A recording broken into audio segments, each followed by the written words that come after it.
right, so we got the one and only HenricK the WrecK with us right now. How's it going, fam?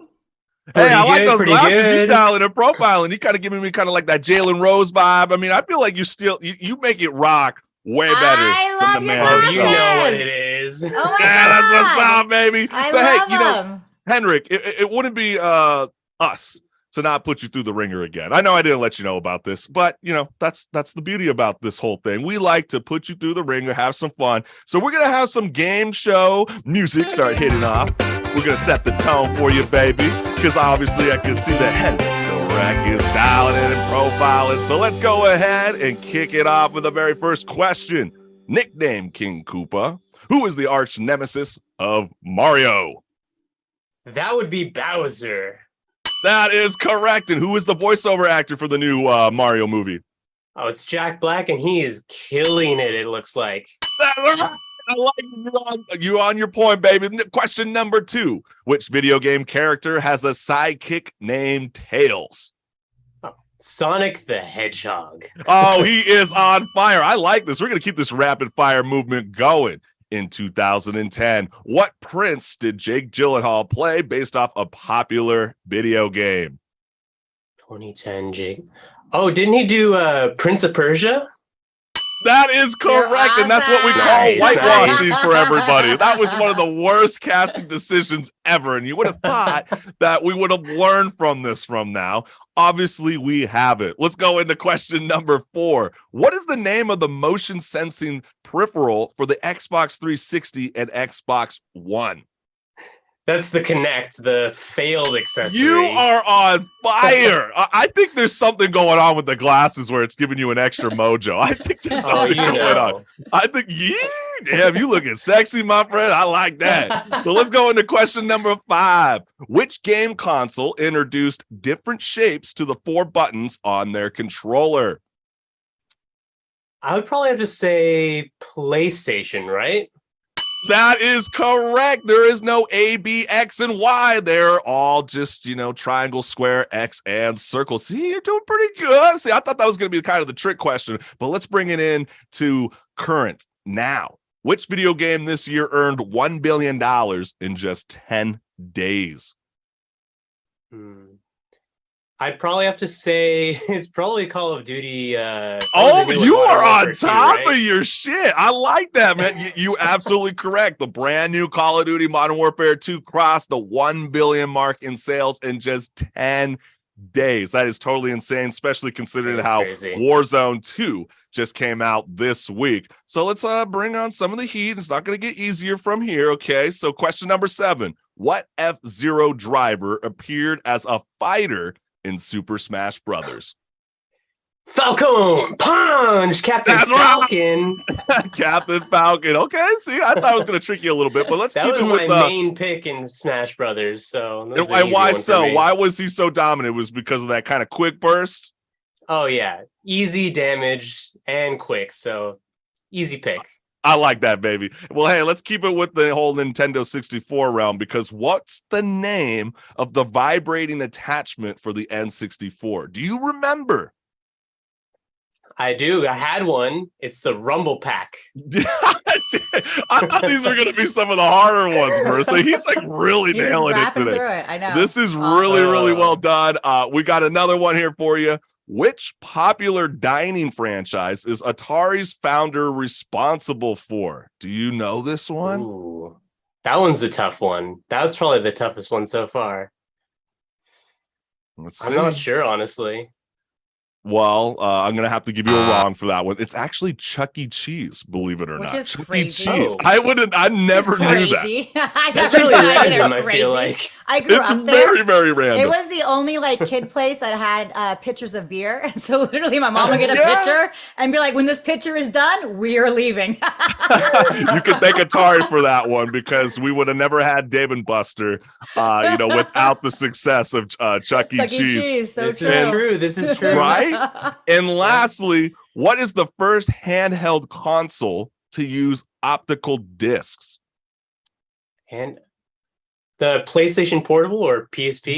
That's right. Okay, there we go. Dang, 9 out of 10. 9 out of 10. As you can clearly see, HenricK the WrecK is clearly the man, the myth, the legend. If you go ahead and follow him all over social media accounts, he will let you guys know all about gaming news, industry talk, and so much more. And HenricK, we got to talk about it. The Game Awards has announced this year's nominees honoring achievements in the video game industry. And we're going to discuss the Game of the Year nominees. So let me go ahead and show our listening audience who is tuning in. So you can clearly see A Plague Tale, Requiem, Elden Ring, God of War Ragnarok, Horizon Forbidden West, Stray, and Xenoblade Chronicles 3 have all been nominated. But my question to you and everybody who is tuning in right now, are you satisfied with the Game of the Year nominees? One of these things is not like the other. Probably Care to explain? Stray is like the outlier here. I don't like, it was a good game, don't get me wrong, but Game of the Year, I don't know. Indie Game of the Year, maybe. Yeah, sure. But like compared to the others, I don't know. I'm starting to think, HenricK the WrecK, that you were underestimating the impact that Stray can have. I mean, have you seen this meme? Have you seen this? Elden Ring and Ragnarok might low-key be taken down by Stray. So I think you were not being fair to what indie game has brought. I mean, this is kind of exciting. I mean, you have to kind of remember back in 2021. I don't even know video games, and I was shocked to see Stray. Let's be honest. I was like, Stray? That says something right there. But Chris, why right? is Stray the stray cat amongst all the Game of the Years, HenricK the WrecK? What was the question? Sorry. So I'm saying, why is it the stray cat? Why is Stray not in the realm of the Game of the Year that you think this is a random take? Well, I mean, it was one of the games that's like people played and then they kind of forgot about. And then when you compare that to God of War, which just came out, and then Elden Ring, which people were talking about for months after the game launched, like, I think, honestly, in my opinion, it would make the most sense if Elden Ring won, just based off of the fact that it got into the cultural zeitgeist for that long. Yeah, I mean, when you think about it, I mean, when you have someone like, I know everybody's kind of joking that Twitter might shut down because there's like a mass protest happening at this moment. But when you got someone like Elon Musk with the kind of following that he has on Twitter, and he's like hyping up his gear and his settings for Elden Ring, and everybody else was sharing along with that, the hype was real. I'm not necessarily seeing that right now with God of War Ragnarok. I feel like everybody's going to be late to the game, hoping that that disc is under your Christmas tree by the time December 25th comes around. Do you think that's going to be the ultimate winner after all, Elden Ring? Yeah, probably. Like I said, I wouldn't really be surprised if it did win. I think that if God of War wins, it probably would be mostly just because of the fact that it just came out, so the hype is like at the peak right now. But like you said, you know, I feel like a lot of people aren't really playing it yet because they're waiting for it to be their Christmas gift. Yeah, I mean, I just have a hard time paying $75. Are you waiting for it, Chris? Is that well, yeah, I definitely got to wait for it. You know, it's so funny that even HenricK was bringing up about how, like, you know, Stray's one of those kind of games you play and you kind of forget about it. He's kind of right. I mean, I ended up doing the PS Premium, the whole subscription service. That was the very first game I played on that subscription service. And I can tell you guys, the CCS family, I felt like when I played the end of the game, I was like, that's it? I know that there's a sequel coming, but that's it. I have a hard time believing that that's the Game of the Year. But since we got you on right here, HenricK, I want to go ahead and showcase this because I think this is something that we have to discuss since video games are becoming more prevalent in the cinema world. Well, they have a category called Best Adaptation. And you can clearly see that Arcane, League of Legends, Cyberpunk, Edge Runners, The Cuphead Show, Sonic the Hedgehog 2, and Uncharted were all nominated. So who are you hyped to take home the best adaptation at the Game Awards? Okay, out of those, I definitely would have to say Cyberpunk Edge Runners. And here's the reason.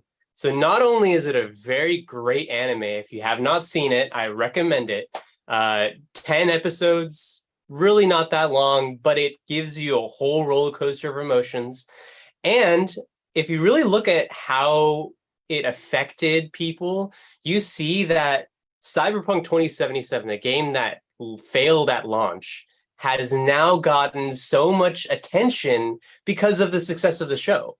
So I think that right there is just right there a reason. I think Cuphead's Yeah, you Cupheads know, are it's That's a awesome. good choice, I too. watch Cupheads. Cupheads is so funny. all I can Yeah, say is yeah. I'm glad that Henrik the Wreck and Marissa are not saying Sonic the Hedgehog 2 and Uncharted, because do I have to indulge again my frustration of Mark Wahlberg playing Sully? It just pisses me the hell off. But then again, we're all going to be pissed off next year when The Last of Us gets nominated and we have to really try to kid ourselves and say that this is the best adaptation of all times. I'm sorry. It might be fun for people who've never played the game.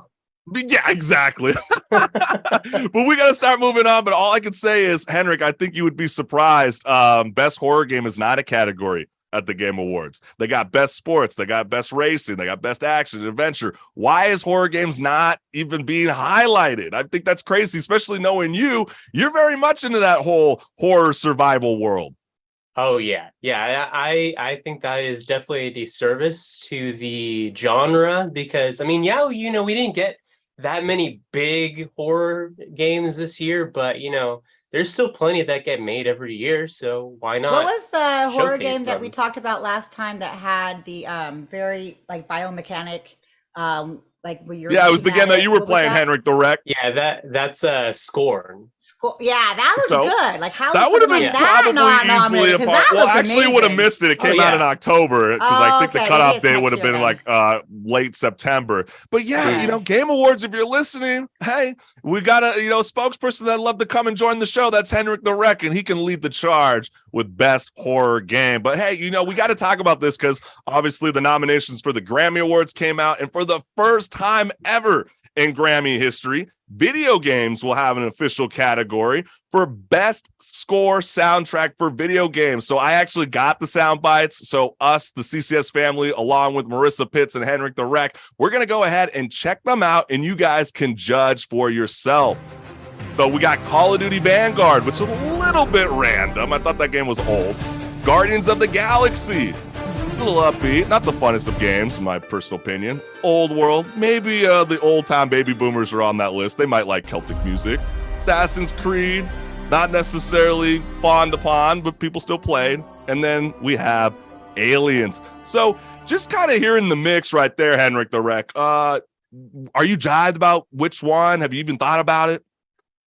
I did see the whole article that they kind of had announced these. So I took a bit of a listen myself to more of the scope of things. And I think that if I were to pick one, I think that Aliens by Human League would definitely be my choice. That's kind of funny that you said that, because I thought that was the least choice in my opinion. No, For me, at really? least. I didn't think Yes. it was that. No, that would not get me hyped up No to play the way. game. I'm sorry. Oh, Like if I I heard that, I was love like, that. that did not give me the let's get idea of hyped, Aliens. though, Yes, it does. You're wrong, Chris. That's all I can say. I'm with Henrik's Marissa a on this video one, guy. right? Well, clearly I'm wrong because it's 2-1. But hey, I was low-key kind of thinking Call of Duty. That got me more amped up in the feel for what a Call of Duty game could be. But then again, Henrik the Wreck, he knows his shit. But all I know is they're very lucky to not go up against Skyrim, because Skyrim would have clearly won this if it came out, then. You know what I'm saying? But let's go ahead and talk about this, Henrik the Wreck, because this month on Twitter, I Am Wildcat started trending because he was creating a gaming debate. And I actually had that tweet for everybody that's tuning in live to the Chris Collins Show on our YouTube channel. And I Am Wildcat states, algorithms run the universe, man. Modern Warfare 2 is not a video game. It's an algorithm designed to capture as much human attention as possible and convert it into dollars. How long before our movies and TV shows that are created by algorithms to maximize viewership? I think it's happening. Maybe we do already, but I'm woke to this matrix, man. I'm breaking out. Every video game becoming a live service capable of taking your money 24/7. So Henrik the Wreck, when you hear this, why does it feel like gaming feels completely different than when we were young? Well, I think that, like this guy was saying in his tweets, it's all like, it's all analyzed. And a lot of it is just because they want to make the most amount of money, and they want to take what they can get in terms of data from usage of people playing the games in order to keep them engaged in the games and make more money off of them. But don't you feel like every game is like kind of like garbly goop? It's kind of boring. It's uninspiring. I mean, I never understand it, because I was trying to think about why they keep wanting to create games based on this kind of live capability. And I think it's because, the younger generation, just personally, in my opinion, I want to bring everybody on screen so we can kind of see you guys' natural reaction. But my theory for why they keep creating games like Overwatch and Fortnite, Apex, and etc. Is because the younger generation is more focused on sustaining a career, or at least think they can, playing video games. Am I completely off on that theory? Or because then again, there's a lot of young kids that say they want to be a YouTuber nowadays instead of being a doctor or a scientist. Am I just kind of sounding like a baby boomer stance? No, I think you got a point. Part of it probably is nostalgia. When you grow up, you see these games and you're like, oh man, these are great. And then you wake up when you grow up and you're like, oh wait, actually they're not as good as I remember. But you do have a good point that influencers and streamers, that all the people playing these games and are having all these eyes watching them play it, do have a lot of influence on whether or not a game is successful or not. Because if they personally don't see success in the game, they're gonna trash it. And then that's when what I'm they saying. trash it, all their fans trash it too. Yeah, like you never see the popular streamers actually playing a story mode game. Is that because there's not enough produced story mode games to go around? Is it because the generation, that's younger than us don't get engaged in that world? Because I know my little brother, Kelly, he never plays a story mode game anymore. He could care less. He would rather watch somebody, but there isn't a source for that. And I know some people would be arguing with me going, why complain about video games being soulless when God of War Ragnarok just came out? But why aren't we producing story mode games fast enough? Well, probably because they take a little bit more money than a multiplayer live service game does to actually make and produce. You think about it, you got to have all these storylines written now. You got to have voiceover and animation. Whereas compared to like a live service game, like for example, Apex Legends, we'll say. You have a bunch of storylines written and voice acting and all that, but there's a little bit less of that as a focus. The focus is more so on the gameplay, and then you're going to make more money as a developer just because you can actually charge people for skins and things like that. So you can't really do that with a story game. Like they tried to do that actually. I think the NFT route with remember Assassin's Creed Valhalla? Yeah, exactly. And that got completely taken. No, that was actually really, really funny that they, someone actually thought that was a genius idea, Henrik. Yeah. And I know since we only got like 1 minute left in our Just Talking segment, oopsie, my apologies. Don't mean to hit that. I was trying to hit our drum roll. But since we got 30 seconds left, I do want to say, why is Apple trying to get involved in the metaverse? You want to speak on that for like the last 30 seconds? I know that was something that you were kind of having your eyeballs on. Yeah, sure. I think that, it has been rumored that Apple is going to be getting into gaming at some point, specifically probably mobile gaming. And, what better accessory to go with that than a VR headset? On top of the fact that I don't think that there's going to ever not be competition in that space, because who's going to want Meta, of all companies, to have the only competition in the metaverse space? So yeah, exactly, because all I know is Mark Zuckerberg's Meta kind of looks like a really cheap ass video game at the moment. So if we could get everybody's all hands on deck, I think that'd be kind of cool. But I don't know if that's my thing, to be playing video games on a VR headset, unless I'm playing Madden against my little bro, because I don't want him seeing my play calls, if you know what I'm saying. That's the only benefit that I see with VR and AR. But we ran out of. But hey, follow HenricK the WrecK on all of his social media accounts. I obviously know that he's going to be in touch with all the gaming news, industry talk, and so much more. And we're so excited. Yeah, we're super excited. Sure you're going to say it. Oh, no, we were definitely going to make sure to say it. HenricK and I, do you want to say the announcement, HenricK? Sure, yeah. Everyone keep an eye out, because Chris and I are working on putting together a live stream gaming show called Rage Quit. That's right. I'm excited on calling it. So stay tuned, because that's going to be a great load of fun. And that's right. Yeah, stick around for that. It's going to be a lot of fun. You're definitely going to hear me rage, and maybe I get HenricK to quit out. Just kidding. No, it's going to be a lot of fun. And HenricK, I can't thank you enough for joining the Chris Collins Show.